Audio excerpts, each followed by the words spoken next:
ಮಲ್ಲಿಗೆಯಮ್ಮ ದೇವಸ್ಥಾನದ ಗರ್ಭಗುಡಿಯಲ್ಲಿ ಗೆಜ್ಜೆನಾದದ ವದಂತಿ ಕೇಳಿಬರ್ತಾ ಇದೆ.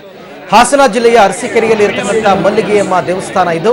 ಇಲ್ಲಿ ಗೆಜ್ಜೆನಾದ ಕೇಳಿಬರ್ತಾ ಇದೆ ಅಂತ ಈ ಸುದ್ದಿಯನ್ನ ಕೇಳಿ ಕಳೆದ ರಾತ್ರಿ ದೇಗುಲದ ಬಳಿ ಜಮಾಯಿಸಿದ್ದಾರೆ ನೂರಾರು ಸಾರ್ವಜನಿಕರು.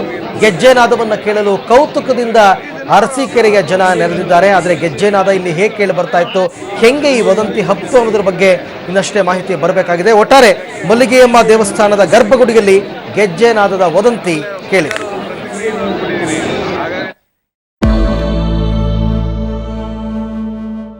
ದುರ್ಭಿಕ್ಷ ಮಾಸದಿಂದ ಸುಭಿಕ್ಷ ಮಾಸದ ಕಡೆಗೆ ಹೆಜ್ಜೆ ಹಾಕುತ್ತೀವೋ ಅಥವಾ ಹೊಸ ವರ್ಷವು ಹಳೆಯ ವರ್ಷದಂತೆ ಹೆಜ್ಜೆ ಹಾಕುತ್ತಾ ಸಾಗುತ್ತೀವೋ ಗೊತ್ತಿಲ್ಲ.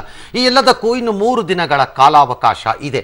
ಆದರೆ 3 ದಿನಗಳ ಒಳಗೆ ಇದ್ಯಾವುದು ಬಗೆಹರಿಯುವುದಿಲ್ಲ. ಕಾರಣ ಧೂಳು ಎದ್ದಿದೆ. ಧೂಳು ಮತ್ತೆ ಬಂದು ಭೂಮಿಯ ಮೇಲೆ ಸೆಟಲ್ ಡೌನ್ ಆಗಕ್ಕೆ ನನ್ನ ಲೆಕ್ಕಾಚಾರದಲ್ಲಿ 30 ದಿನವಾದರೂ ಬೇಕೇ ಬೇಕು. ಪ್ರಥಮ ದರ್ಜೆ ಕ್ರಿಕೆಟ್ನಲ್ಲಿ ಗುಜರಾತ್ ಹುಡುಗ ವಿಶ್ವ ದಾಖಲೆಯನ್ನ ಬರೆದಿದ್ದಾನೆ. ಬರೋಬ್ಬರಿ 359 ರನ್ ಗಳಿಸಿದಂತ ಗುಜರಾತ್ನ ಸಮಿತ್ ಗೋಯಲ್ ಒಂದು ರೀತಿ ವಿಶ್ವ ದಾಖಲೆಯನ್ನ ಈಗ ಬರೆದಿರುವಂತದ್ದು. ಒಡಿಶಾ ವಿರುದ್ಧದ ರಣಜಿ ಪಂದ್ಯದಲ್ಲಿ ಸಮಿತ್ ಗೋಯಲ್ ದಾಖಲೆಯನ್ನ ಬರೆದಿಟ್ಟಿದ್ದಾನೆ.